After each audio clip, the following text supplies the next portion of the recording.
Cette série de reportages va nous conduire au cœur de la République d'Irlande, puis dans le nord-est de l'île, en Ulster, zone sous régime britannique. Sur 1700 km en bus, nous allons découvrir les principales villes, la côte sauvage de l'ouest, les paysages dénudés du centre, la tradition artisanale, certains châteaux, le climat si particulier du pays.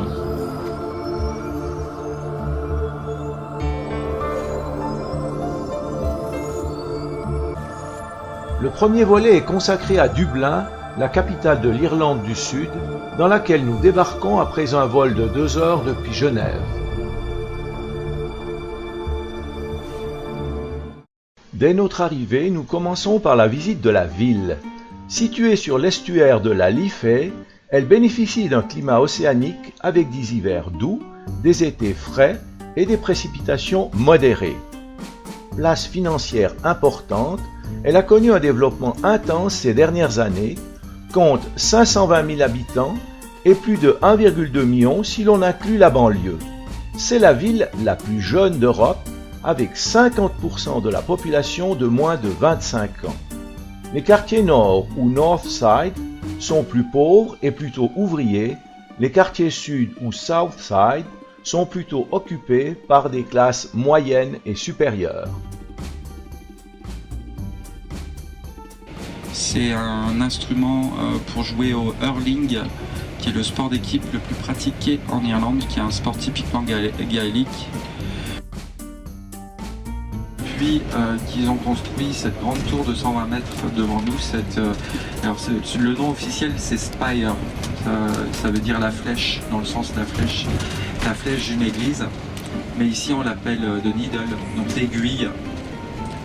Dans le sens où, à l'époque où ils l'ont construite, il y avait beaucoup de toxicomanes ici.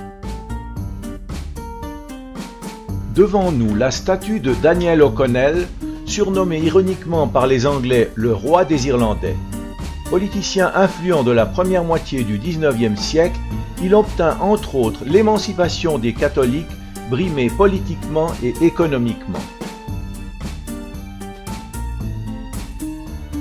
Devant nous, Trinity College, la plus vieille université d'Irlande, fondée en 1592 par Élisabeth Ier sur le modèle d'Oxford et de Cambridge, s'étendant sur 19 hectares. Elle n'acceptait autrefois que des étudiants masculins et protestants. Aujourd'hui, elle compte 15 000 étudiants parmi les meilleurs et de toutes les facultés. Et on s'engage dans Grafton Street, qui est peut-être la rue la plus commerçante de Dublin. Oh, il n'y a personne aujourd'hui.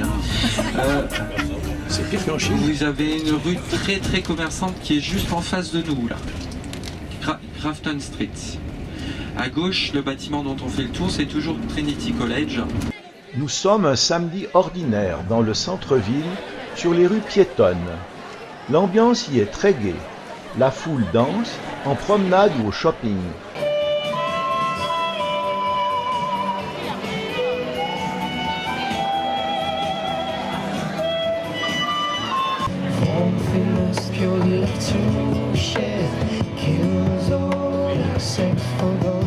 Les musiciens de rue, les exhibitionnistes y sont nombreux et bienvenus. Les Irlandais sont en général généreux à leur égard. Celui qui produit une bonne prestation peut facilement gagner 300 à 400 € dans la journée.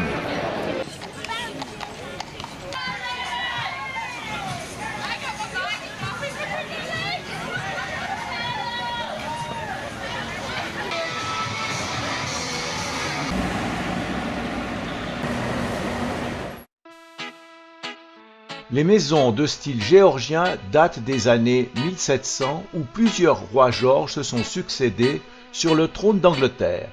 Elles sont en briques, avec des fenêtres bloquées par des balcons en fer forgé. Leurs portes d'entrée sont très colorées, permettant à leurs habitants de retrouver leur demeure après une soirée un peu trop arrosée.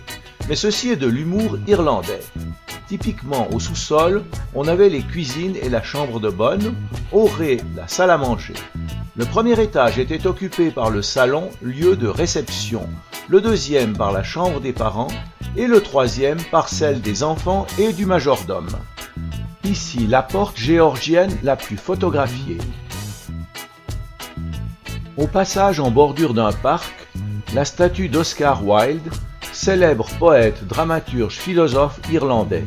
Son homosexualité lui valut l'opprobre de ses concitoyens et la prison. Le pont devant nous est pour la voie ferrée construite en 1834. Elle est la seule électrifiée en Irlande, les autres fonctionnant au diesel. Ici, les Vikings, fondateurs de la ville, se rappellent à notre bon souvenir.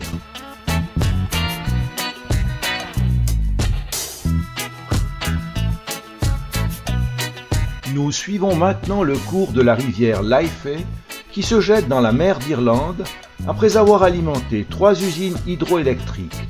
Dans la capitale, elle est traversée par 9 ponts.